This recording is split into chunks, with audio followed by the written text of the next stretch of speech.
Hello, welcome to CEAZOR Snack Sandwich. Today I'm going to take a quick look at FHM. Now FHM is an OHM fork that is quite different. It's an OHM fork that has been changed quite a bit now. At first it was changed a little bit, and then over time it has changed quite a bit. Now one of the things that makes it very different than an OHM fork is it has its own stablecoin called USDB. And in order to get USDB, the protocol will burn FHM tokens to mint USDB, and they call it this proof of burn mechanic, where if FHM is worth $1, then they can burn one FHM for one USDB. If FHM is worth $100, then they can burn one FHM for 100 USDB. Okay, and they use this mechanic in several ways, and I'll get into it as I go through these tabs over here and how it comes into play. So the first thing they have here is this, dashboard, which basically tells you, all kinds of stuff about the protocol. You can look at that as you have time. So now they have this DEX. Now this DEX is a multi-chain swap DEX aggregator. So it's basically a bridge and a DEX aggregator all in one. So you can enter the protocol, enter positions into the protocol, multi-chain from other chains and so forth. So you can check into this when you have some time. Okay. Staking. So there are two types of staking here. They have the traditional staking, just like OHM used to have. So you would obtain some FHM, you would stake it here, and you would get some crazy good APYs, right? However, they added this thing called this warm-up details, where you would stake it in here. You would immediately start earning. However, you couldn't withdraw for, I think they had 2 epochs, which is about 16 hours, right? Yeah, so 2 rebases, so 2 epochs long, right? Which, like I said, I think is about 16 hours. So they added this to try to the original OHM model to try to mitigate people from, entering, exiting, right? And maybe it worked, maybe it didn't. However, they've added a new feature called accelerated staking. Now, I would probably change this word from accelerated staking to long-term staking. So basically, if you stake for 30 days, then you're going to get the crazy APY that's expected from an OHM fork, right? So you obtain some FHM somehow through the different systems up below, and then you can stake it here and get this APY, but you won't be able to get out for 30 days. And that's why they have this new phantom wrapped FHM token and so forth.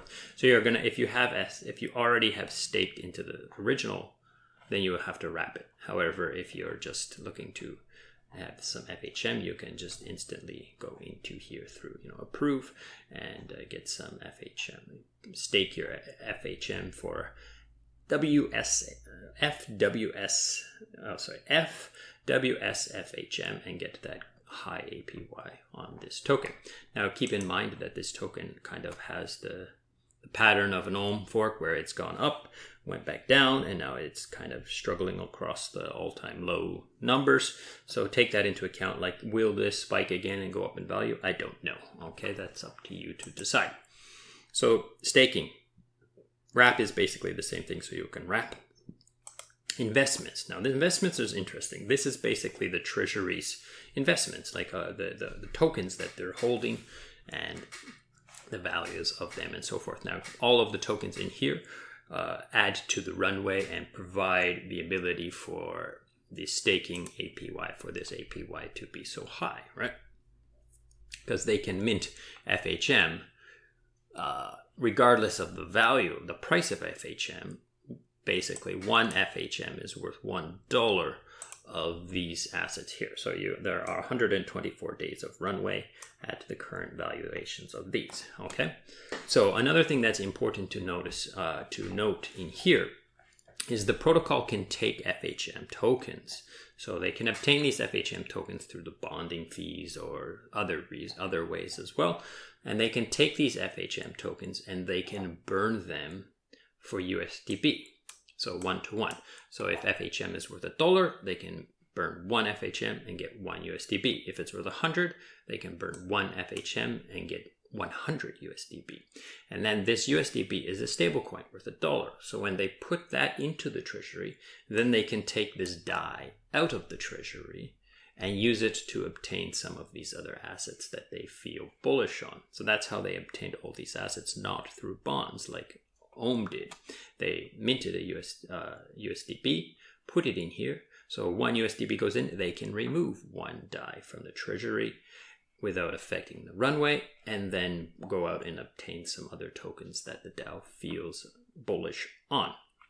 Okay, so that's this investment thing. Now, USDB Bond. Now, USDB Bond is interesting, but I think they should call this USDB Anchor, because the main purpose of this thing is to maintain the price peg of the USDB stablecoin. Okay, so let's talk about this one first. So let's say the USDB is worth more than $1, and you can then take some DAI, buy USDB. Oh, I'm sorry. You can take some DAI, you can bond it for USDB and get 1 USDB. So if you have 1 DAI, you can get 1 USDB through this bonding mechanism. And it's instant. It's not like a long-term bonding system where you have to wait. It's instantaneous. So let's say you had 100 and you get 100, and then you can take this 100 USDB over to the Beats pool and you can sell it for a profit, because USDB at that time is worth more than $1, right? So keep in mind that there is a dynamic fee here and so forth that you have to beat, okay? Let's say the price of USDB is below peg. What can you do? Basically, you can go with your DAI, you can buy USDB, and then you can get FHM at a heavy discount, okay? So if you see USDB is below peg, you can buy it with DAI, it'll raise the price of USDB, and then you can use the USDB to mint some FHM, and then you can enter the staking if that's what you want to do, okay? Occasionally, they will allow people to turn their FHM into USDB, because remember I said FHM can be burnt for USDB, but the protocol, as far as I can tell, there's no clear thing in the docs or in the mediums that explain this, but as far as I can tell, the protocol reserves the right to do this burning, but occasionally they will offer it to the people. So if you want to exit your FHM position, you can check here to see if you can just, instead of selling FHM to the market, you can burn it and get USDB and so forth. But as you can see, it's currently sold out. Now, accelerated bonds, okay?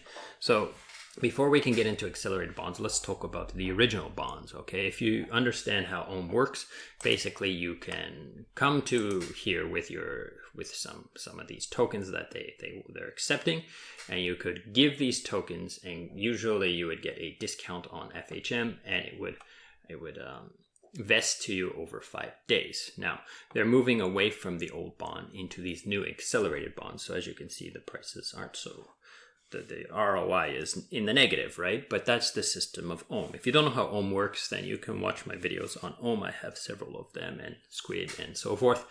Now they have these new accelerated bonding mechanisms where they're going to say, okay, give us some DAI or some USDC, and we'll instantly bond you and give you some FHM. However, when it's vested out, then you can, when your vested rewards are all claimable, you can redeem them and you can get your WFHM, or you can move them into the staking contract and just put them in there, so they never have to go into your wallet. So you can just add them to accelerated staking. So I think this is pretty interesting. Now they do have this thing up here. It says earn 20% on your DAI, and so I'm going to click on that and it'll take you to this website, which is basically the website for USDB. Now USDB and FantOHM are the same system, so to speak, but this is a lot more complicated for people to understand, and they have to, what's all this bonding, accelerated investments, blah, blah, blah. Whereas here you can just be like, oh, okay, I can bring my DAI here and I can get some returns, right? So they have several products here. They have, if you come here, you have traditional finance and stablecoin farming. So let's go first to traditional finance. So they have these fixed term bonds, okay?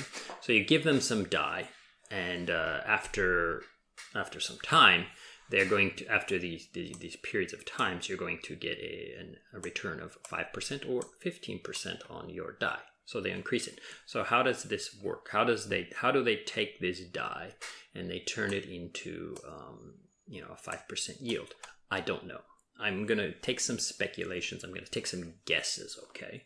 Because I don't exactly know how this works, because it doesn't exactly explain it. But so basically, if I take if I give them this, say I give them 100 DAI, there are several ways where they can use this to make money. One is they can take some FHM they have, they can mint some USDB, and they can put it into this pool, and they can earn this 30% that they currently have here, right? And then so forth. Another way they can do this is they can take the DAI and they can use it to mint FHM, right? So bond for FHM, and then they can put the FHM into the staking, and then afterwards they can sell the FHM, or burn the FHM for USDB, and they give it back to you as USDB. So if you look here, when you get your money back, you're going to get USDB. You will not get DAI back. So the DAI is given to them, and you will get back USDB in the future. So it does say 15% ROI, but it's assuming that you're not going to get DAI back. You're going to get USDB. So there's several ways, like I said, where they can try to get you this rate, and I'm not exactly sure how they're doing it. Okay. The other option is what they call this stablecoin farming. So they're quoting it at 20%, right? So if, let's say you come down here and you put your DAI in here, and it's going to then again mint some USDB to match you. It's going to add it to the Beats pool, right? And then they're going to farm this Beats and keep it for themselves, or this FHM, or farm this APY for themselves. When you want to leave, when you want to withdraw, you will get back your DAI. So you will exit the position, you get back your DAI, and you will earn some FHM rewards. So this is kind of interesting, but see, the idea here is that you're getting paid in basically FHM, so it's kind of like just liquidity mining rewards, but they provide the other side, so it's not just a bunch of DAI going into the pool.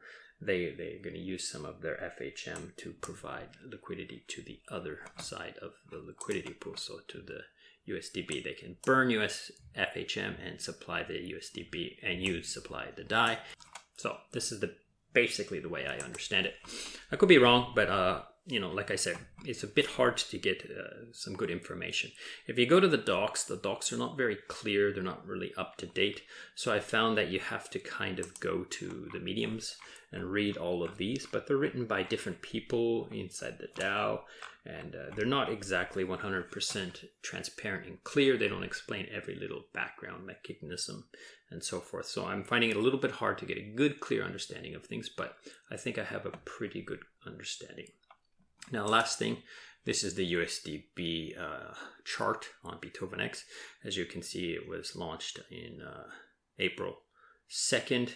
It's now March 2nd, so 1 month.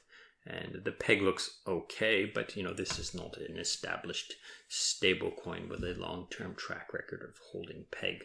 So keep that in mind as well as a risk factor when you're deciding whether or not you want to take part in this protocol. So that's pretty much it for what I was able to learn. I did go into the Discord and ask some questions, but I basically only got into a conversation with another community member rather than anybody from the protocol, but it could have been my timing and so forth.